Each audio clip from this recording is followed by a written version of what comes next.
পৃথিবীতে মানুষকে বুঝতে পারা আসলে কঠিন। মানুষ চিনতে সময় লাগে, কারণ কেউ দূর থেকেও পাশে থাকে, আর কেউ কাছে থেকেও বিশ্বাসঘাতকতা করে। কেউ কেউ গভীর ভালোবাসা বুকের মাঝে লুকিয়ে রাখে, আবার কেউ মিথ্যা ভালোবাসার অভিনয়ে মুহূর্তেই বলে ফেলে, আমি তোমাকে ভালোবাসি।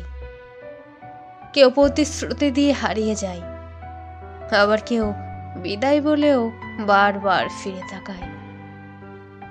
কেউ আলোর পথ দেখায়, আবার কেউ অন্ধকারের গভীরে ঠেলে দিয়ে বলে, তোমার ভালো হবে।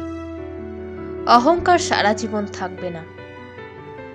আজ তোমাকে কেউ ঠকালে সেও একদিন ঠকবে, মনে রেখো।